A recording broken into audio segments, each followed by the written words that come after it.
La France est actuellement en pleine phase de repentance avec le voyage du président Hollande au Sénégal et sur l'île de Gorée et avec sa reconnaissance du massacre du mois d'octobre 1961.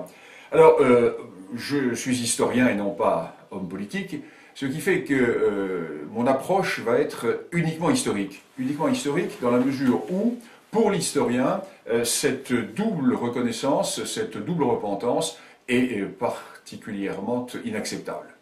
Elle l'est pourquoi? Eh bien parce que dans les deux cas, le président de la République a cautionné des histoires qui sont fausses. Des histoires qui ont été totalement revues, réécrites et qui ne correspondent pas du tout à la réalité. Alors je vais prendre ces deux éléments. Le premier qui est donc le mythe de la traite exclusivement européenne, et le second, celui du prétendu massacre d'octobre 1961 à Paris. Lors de son voyage au Sénégal, à Dakar, le président François Hollande s'est rendu, bien entendu, sur l'île de Gorée. Incontournable itinéraire repentant, l'île de Gorée qui est présentée comme ayant été un centre important de la traite des esclaves et qui plus est de la traite européenne. L'île de Gorée se trouve à 20 minutes de bateau de Dakar. De nombreux Sénégalais et touristes s'y rendent, certains pour la plage, d'autres pour parcourir les ruelles de cette ancienne île coloniale. Comment peut-on imaginer que dans ce site paradisiaque ont eu lieu tant d'atrocités? À Gorée, la visite de la maison des esclaves est un devoir de mémoire que tous, blancs ou noirs, devons accomplir. L'actuelle maison date de 1776 et fut construite par les Hollandais. L'île de Gorée était le centre de transit le plus important de l'Ouest africain. L'effectif dans cette petite maison variait entre 150 à 200 esclaves, hommes, femmes, enfants. La valeur d'un homme dépendait de son poids et de sa musculature. Ceux qui pesaient moins de 60 kilos étaient engraissés comme des oies avec des haricots et de la farine pour atteindre ce poids au moment de la vente. La valeur d'un enfant dépendait de sa denture. En bonne santé, un enfant valait un miroir. Une vierge valait un baril de rhum. Les cellules mesurent 2,60 m sur 2,60 m. On y mettait 15 à 20 esclaves dans chacune. Ils étaient assis, le dos contre le mur, et des carcans les maintenaient au cou et au bras. On ne les libérait qu'une fois par jour pour leur permettre de satisfaire leurs besoins. Ils vivaient dans un état d'hygiène si repoussant que la première épidémie de peste qui ravagea l'île en 1779 est partie de ce sanctuaire. Les hommes, une fois pesés, étaient acheminés entre les deux escaliers en fer à cheval dans la cour où on les palpait comme du bétail afin de permettre à l'acheteur, accoudé au balcon, de juger la valeur musculaire de chacun. Donnant sur la mer, nous avons la porte du voyage sans retour qui servait pour l'embarquement des esclaves. Certains tentaient de s'évader en se jetant à l'eau, mais ils ne pouvaient aller loin car ils étaient abattus par les gardiens ou mangés par les requins, habitués à venir pour dévorer les malades et les agonisants que l'on jetait à la mer.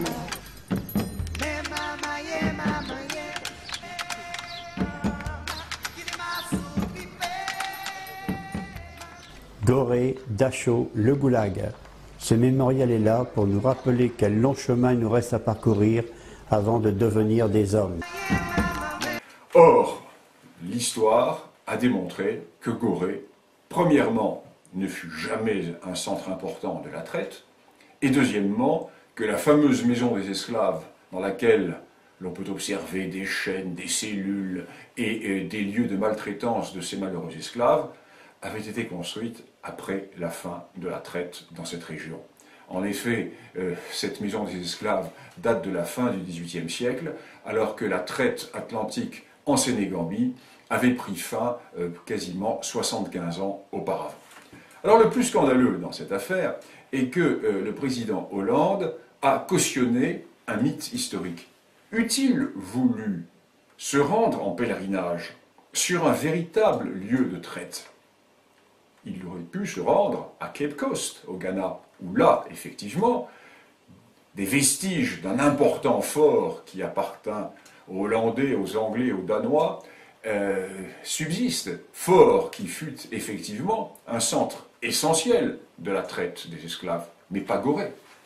Nous savons très bien, par les études qui ont été faites par les divers historiens qui ont travaillé au Sénégal, que cette île de Gorée fut en fait une petite étape dans le relais de la traite. Et lorsque le président Hollande est allé quasiment se repentir devant les Sénégalais, le plus extraordinaire, c'est qu'il est allé se répandre devant les descendants de ceux qui avaient vendu leurs frères comme esclaves. Parce que, et là le paradoxe est de plus en plus étonnant, le paradoxe est de plus en plus étonnant parce que quand la traite des esclaves disparut dans l'Atlantique, elle se poursuivit à travers le Sahara. Et au moment où fut construite la maison dite des esclaves à Gorée, la seule traite qui était pratiquée dans la région était la traite arabo-musulmane à destination de la Méditerranée et de tout le monde musulman. Alors cette question de la traite est une question qui est bien connue. Elle est bien connue depuis les travaux qui ont été faits par les historiens britanniques de l'université d'Oxford. Alors je renvoie à la monumentale histoire de l'Empire britannique d'Oxford. Et en France, cette histoire est parfaitement connue depuis les travaux définitifs d'Olivier Pétré-Grenouillot, mon collègue universitaire, Olivier Pétré-Grenouillot, qui a consacré une somme considérable à cette histoire de la traite. Alors cette histoire de la traite est très très clairement établie. Il y eut en fait 3 traites. L'on ne dénonce qu'une seule traite, la traite européenne. Or il y en eut 3. La première, la traite interne à l'Afrique, parce que toutes les sociétés africaines, ou quasiment toutes les sociétés africaines, furent esclavagistes. La seconde traite, qui débute dès le 8e siècle, c'est la traite arabo-musulmane. Elle débute dès le 8e siècle et elle se poursuit jusqu'au 20e. Elle était en fait arrêtée par la colonisation. Cette traite a ravagé toute une partie de l'Afrique. On n'en parle jamais.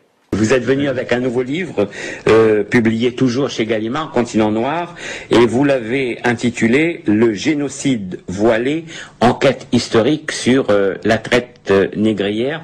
Vous employez le terme « génocide voilé ».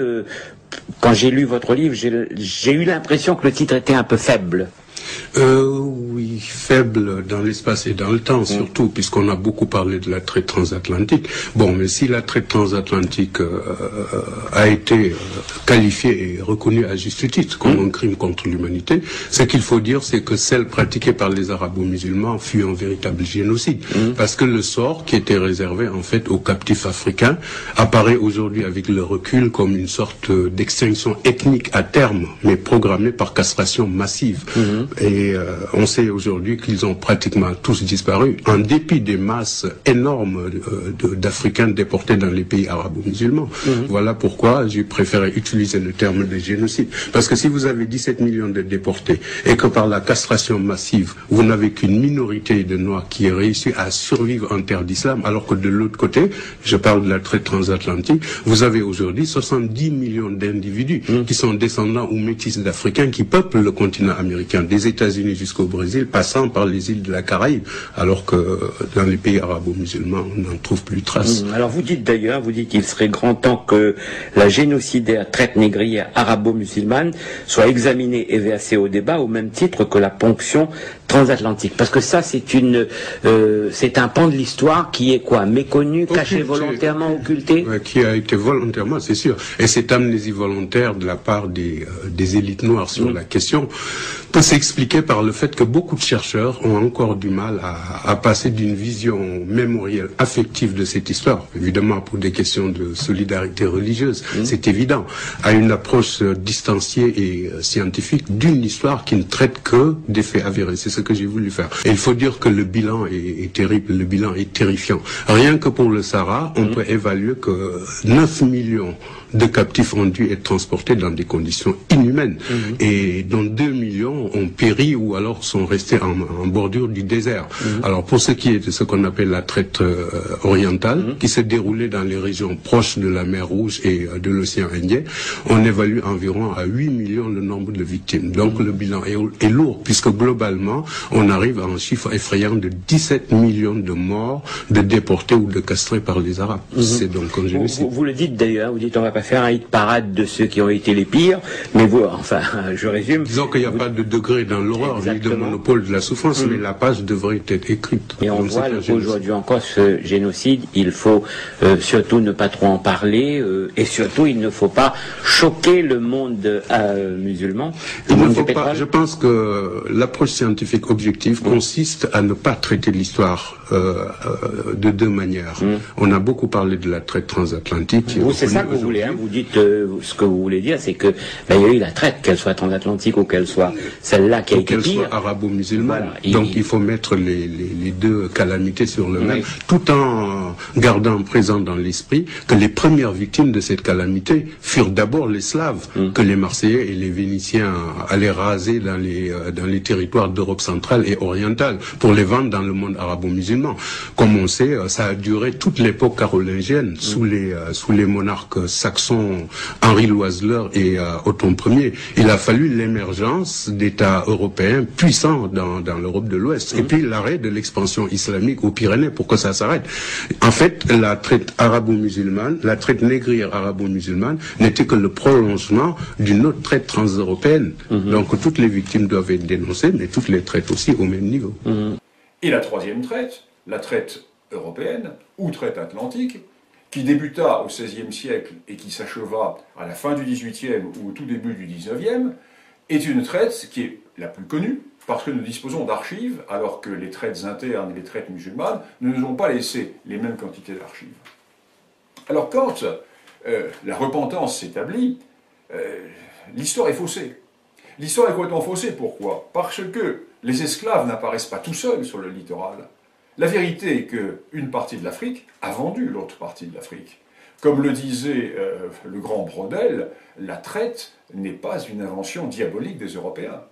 Les Européens n'ont pu vendre des esclaves parce qu'ils en avaient acheté à des pourvoyeurs noirs. En fait, cette traite unissait des peuples africains à des négriers européens. Jamais les Européens ne sont entrés à l'intérieur du continent pour capturer les esclaves. Pourquoi, grand Dieu, aurait-il risqué les maladies, aurait-il risqué les embuscades, alors qu'il était beaucoup plus commode d'attendre sur le littoral que des pourvoyeurs viennent leur livrer ces esclaves? Autre élément qui est fondamental, c'est que la plupart des sociétés littorales africaines furent esclavagistes. Et la fortune de ces grands royaumes de l'Ouest africain, citons simplement le royaume d'Oyo, citons simplement le royaume d'Abomey, nous pourrions en citer bien d'autres, la fortune de ces royaumes reposa précisément sur le trafic des esclaves. Et de l'intérieur de l'Afrique jusqu'au littoral, toute une chaîne commerciale mettait en branle des peuples africains qui participaient d'une manière directe à la traite. Voilà la réalité. Il y eut 3 traites. Et pour l'historien, ce qui est proprement scandaleux, c'est de voir que la seule traite dénoncée, la seule culpabilité mise en avant est celle des Européens. Nous sommes là en présence d'un ethnomasochisme qui ne tient pas compte des découvertes de l'histoire. Alors bien entendu, il n'est pas question de diminuer, il n'est pas question d'estomper les responsabilités, ni même les souffrances. Mais l'historien qui ne blâme ni ne loue demande une seule chose, que les 3 traites soient traitées sur le même pied d'égalité. Et si repentance il doit y avoir, et si accusation anachronique il doit y avoir, bien que l'on mette toutes les cartes sur le tapis et que l'on parle de toutes les traites. Et que tous les peuples qui ont pu participer à cette traite africaine, à ces traites africaines, soient concernés, et pas uniquement les Européens. C'était il y a 1 an, à Clichy-la-Garenne. François Hollande, candidat à la présidentielle, rendait hommage aux victimes du 17 octobre 61. Tout simplement rappeler ce qui s'est produit ici, c'est-à-dire plusieurs dizaines de morts, dans des conditions tragiques. Une plaque très discrète sur le pont Saint-Michel à Paris, et c'était tout pour la reconnaissance. Un an après, François Hollande, président de la République, diffuse ce communiqué. La République reconnaît avec lucidité ces faits. 51 ans après cette tragédie, je rends hommage à la mémoire des victimes. Les faits, les voici. Paris, 17 octobre 61, en pleine guerre d'Algérie, des centaines de Français musulmans d'Algérie, comme la police les appelle à l'époque, bravent le couvre-feu pour manifester pour l'indépendance de l'Algérie.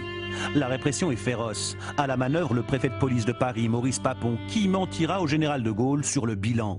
Un seul bilan officiel existe, il date de 2002. On parle de 7 morts et de 136 blessés. Mais le FLN algérien maintient qu'il y a eu plus de 200 tués ce soir-là, dont bon nombre par noyade. Une déclaration présidentielle qui pourrait avoir un objectif de politique étrangère, pour préparer dans les meilleures conditions la visite en Algérie du président français, prévue en décembre prochain. En rendant hommage aux prétendus, je dis bien aux prétendus, victimes de la manifestation du 17 octobre 1961 à Paris, le président Hollande a pris des libertés considérables avec l'histoire. Alors, je laisse de côté l'aspect politique qui ne m'intéresse pas, puisque je parle en tant qu'historien. Le président Hollande a pris des libertés considérables avec l'histoire. Pourquoi? Parce que nous savons que toute cette affaire est un montage.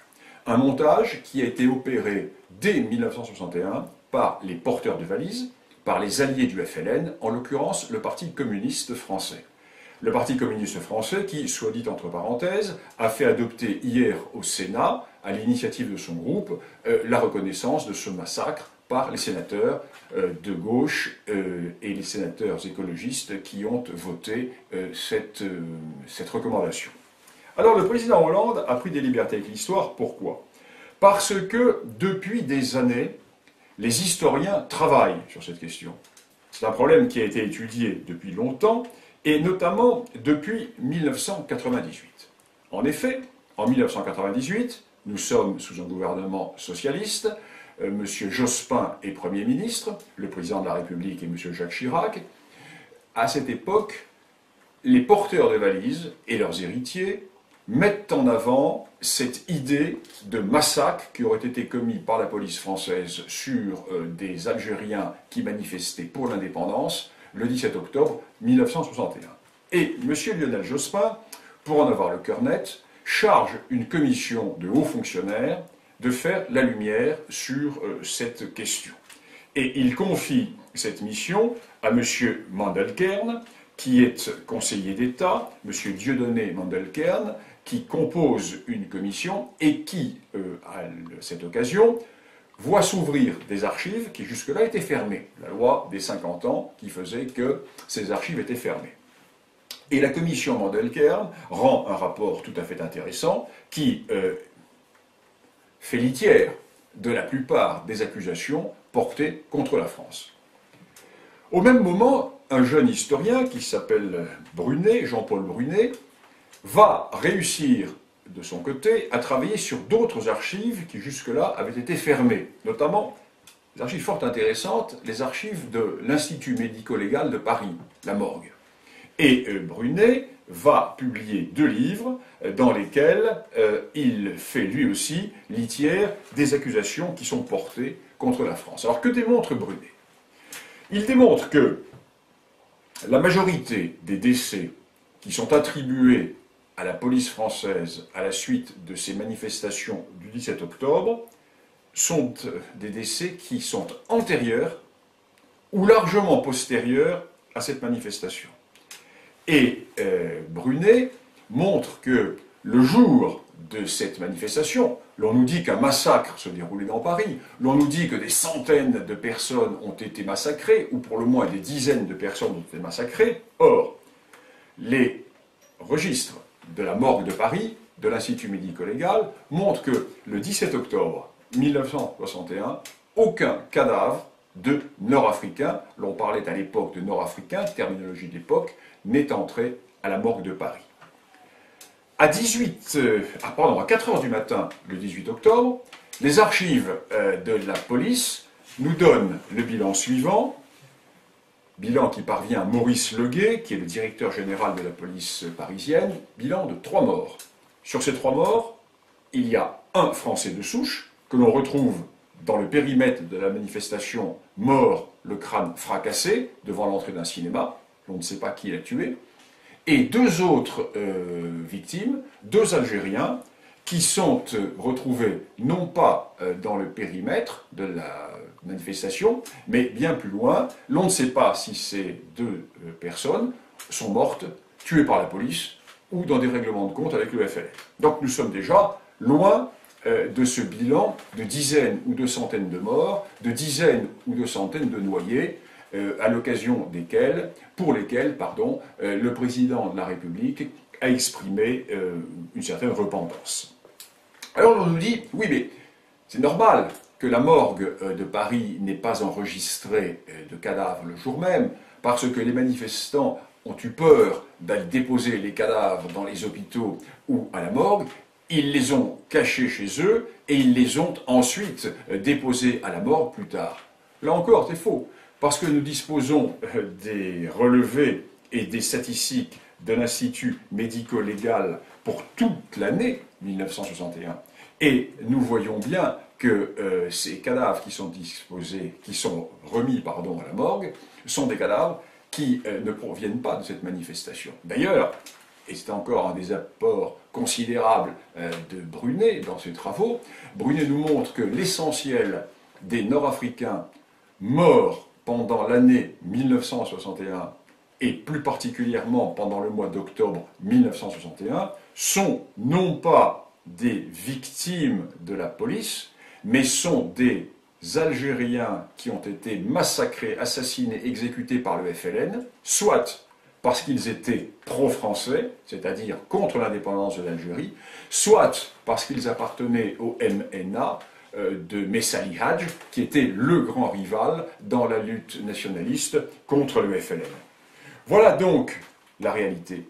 La réalité que nous sommes face à un montage qui a été cautionné par le président de la République, ce qui est historiquement parfaitement scandaleux, car le président de la République ne s'est même pas documenté. Il ne s'est même pas documenté en revenant au rapport Mandelkern, qui avait été commandité par Lionel Jospin, Premier ministre socialiste, et il n'a tenu aucun compte des nombreux travaux qui ont été faits par Brunet et par bien d'autres historiens.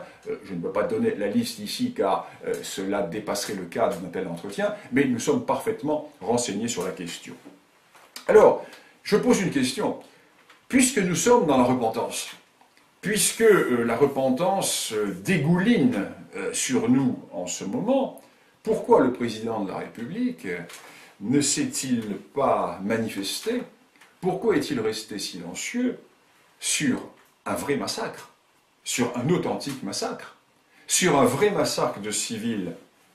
Il est vrai que les civils qui ont été tués n'étaient pas des Algériens, mais des Français, qui manifestaient leur attachement à la France, et il s'agit du massacre de la rue d'Isly à Alger, le 26 mars 1962. Le 26 mars 1962 est une date que Nicole Ferrandis n'oubliera jamais. Ce 26 mars, depuis 40 ans, il est là, il est en nous. Notre famille a été détruite. Ce jour-là, Nicole et ses 3 sœurs font partie de la manifestation pacifique des Français d'Alger qui a pour but d'aller soutenir le quartier de Bab el-Oued, encerclé depuis plusieurs jours par l'armée française. Ambiance bon enfant, foule désarmée, atmosphère de kermesse.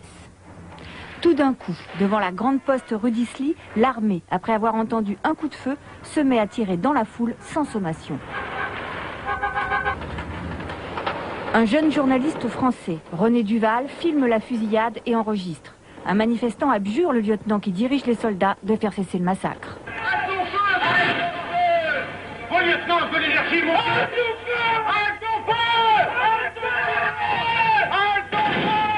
Mon lieutenant, criez, je vous en prie. La fusillade unilatérale durera 12 minutes. Au nom de la France, à son père! Nicole Ferrandis sera la seule des 4 sœurs à sortir indemne de la fusillade. L'une est décédée et les 2 autres sont restées handicapées à vie. Je me demande toujours ce qu'elle a pu penser avant de mourir. C'est quelque chose d'affreux. C'est 12 minutes de fusillade où je me dis, mais qu'a-t-elle pensé? Qu'elle allait mourir par la France, pour la France? Et c'est vraiment quelque chose d'insoutenable. C'est très très dur. Les militaires qui ont tiré étaient des tirailleurs algériens de l'armée française, en majorité des musulmans fraîchement recrutés. Ils étaient dirigés par un jeune lieutenant kabyle et n'étaient pas formés au maintien de l'ordre. Ce jour-là, entre 50 et 90 personnes ont été tuées, la plus jeune avait 10 ans. Le gouvernement français n'a jamais exprimé le moindre regret. Les familles des victimes attendent toujours une reconnaissance de leur drame. La France reconnaît donc ses responsabilités dans un prétendu massacre, dans un massacre imaginaire qui concerne le FLN, qui manifeste dans Paris alors que la guerre est là, alors que la manifestation est interdite, et une manifestation de Français qui, elle, se fait mitrailler, se fait massacrer par sa propre armée. Deux poids, deux mesures, qui montre bien que pour certains, la guerre civile intellectuelle qui secoue la France depuis des décennies n'est pas terminée. Et l'historien ne peut que rester pantois devant une telle distorsion et devant de tels aménagements de la réalité. Et surtout, devant un tel recul des connaissances. Car ce qui est frappant, c'est que chaque jour qui passe, chaque année qui passe, dans ces domaines concernant la traite esclavagiste, dans ce domaine concernant la guerre d'Algérie, les historiens avancent, les connaissances s'accumulent et, parallèlement à cela, les politiques reculent dans l'état des connaissances, s'obstinent à ne pas en tenir compte au nom d'un anachronisme politique et au nom de guerres du passé que l'on veut continuer à aménager dans le présent, peut-être pour des objectifs bassement politiques, mais dans lesquels l'histoire se trouve violée et gravement violentée.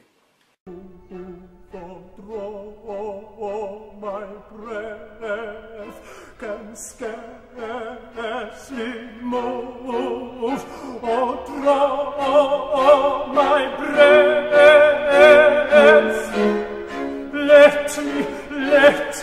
Let me freeze again.